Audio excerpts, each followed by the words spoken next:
Mexican street food at its finest, the birria taco. I've got my daughter and one of her buddies over here, and I think there's some drool coming out of their mouths. It might be a little on the spicy side, we'll have to find out, but this is a birria taco. You can do this, it's easy, just a couple of interesting ingredients, about 20 minutes of your time, bake it for a few hours, put it together, and you get something that looks like that. So let's see. I'm gonna burn myself for sure. Oh, look at that. Cheesy. Ready? This shirt just wasn't working. I can see the outline of your body shape. You're dad. Okay, you don't have to have that.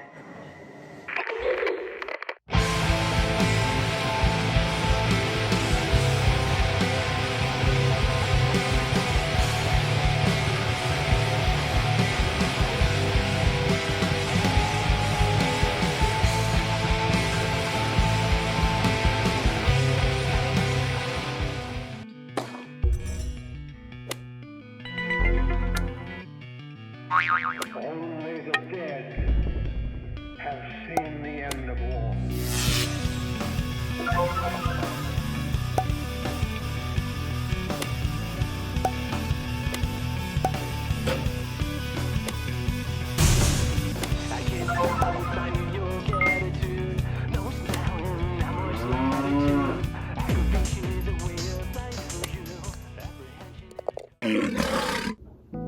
My brother was supposed to come, and I bought all these ingredients to make some crazy stuff. I made Chicago pizzas and New York style pizzas.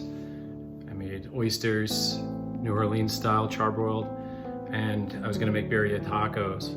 And then unfortunately his son got COVID, so here I am cooking on my own. I'm gonna feed my family tonight, but I've got all the ingredients to make birria tacos. So there's kind of a cool history behind these tacos. What?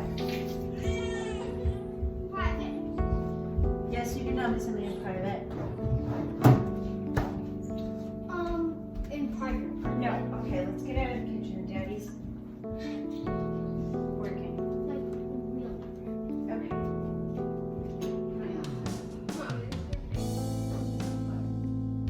So birria tacos, actually born as a street food out of necessity in Mexico. Now in the 16th century, the Mexicans were introduced to the Spanish. The Spanish brought animals like goats and pigs over. Pigs were quickly adopted as a food source, but the goats really just started eating a lot of the food on the land, becoming a nuisance animal.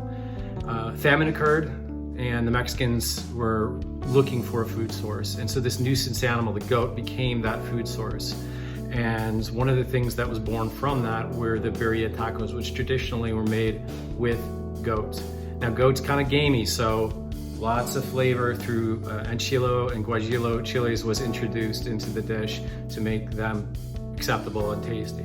Now we're not gonna do that today. We're gonna use beef instead of the goat meat, but just to give you that little history lesson as to where the birria tacos were born from. All right, we're gonna take our ancho and our guajillo peppers. Cut the stems off.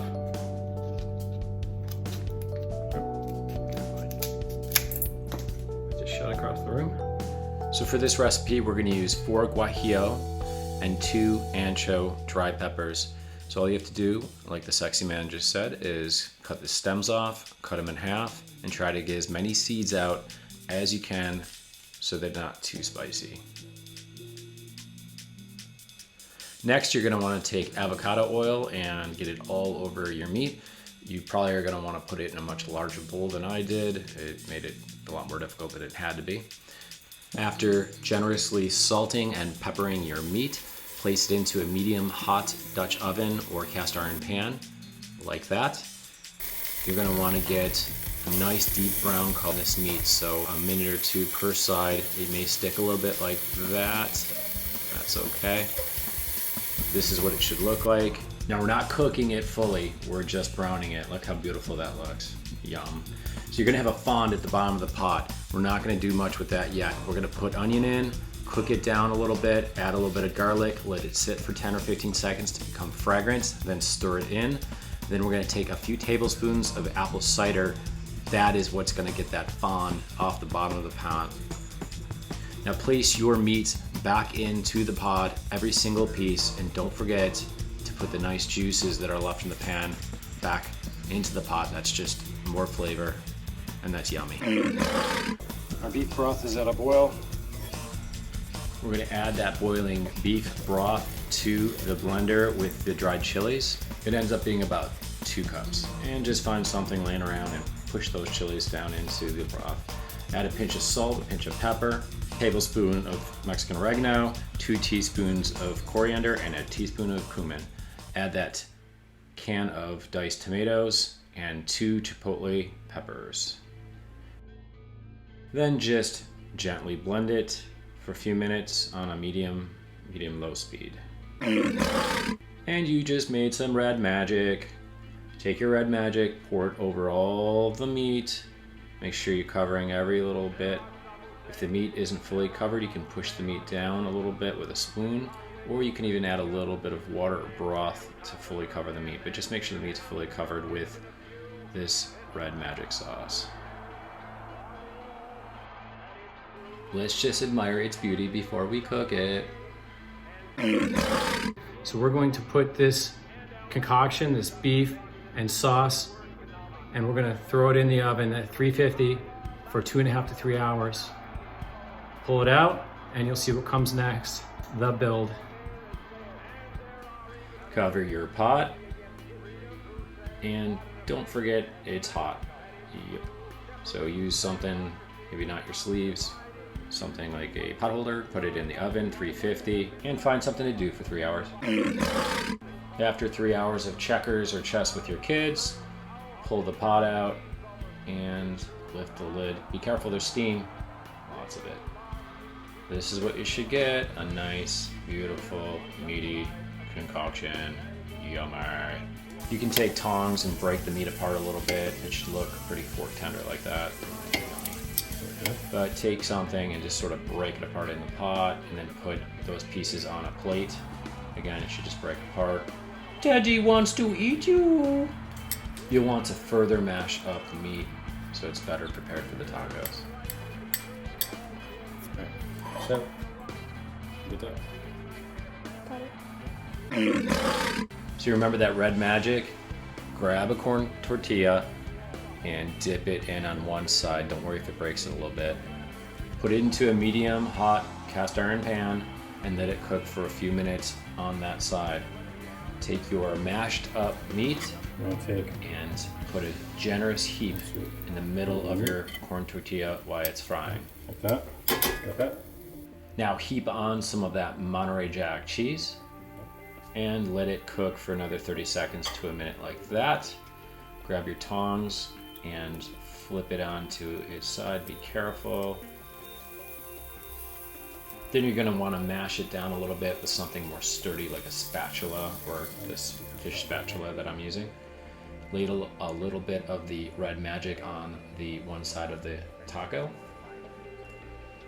Now stare at it and love it with your eyes, then flip it. Okay, now flip it. Like that. Oh my god, that is beautiful. Smush it down a little bit more, another 30 seconds to a minute on that side, and you are gonna have perfection like that. Oh yeah. Perfect. Take a spoon or a fork and split the taco open. Place a little bit of the chopped white onion and a little bit of chopped up cilantro into the middle and put your taco back together. It's ready to eat. You can ladle a little red magic on top too, if you want, if you dare, if you're crazy like me. That. So let's see. I'm gonna burn myself for sure. Oh, look at that. Cheesy. Ready?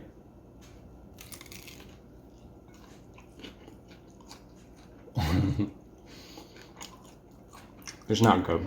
It's Oh, it's not good at all. Don't do this. Don't eat this. It's not good. I'm gonna try it. Oh, you gotta try it. It's freaking ridiculous. Here, man. This piece wasn't like touched. I don't know where to start. That's delicious. Good? Mm. Kid approved. Have I'm gonna make you. This is what we're having for dinner. the rest of it. Yeah, you can have that. I'm gonna make a bunch of these tonight. Oh god, it's so good. Hot. Someone knows how to cook. I love the crunch in it. Right? Yum.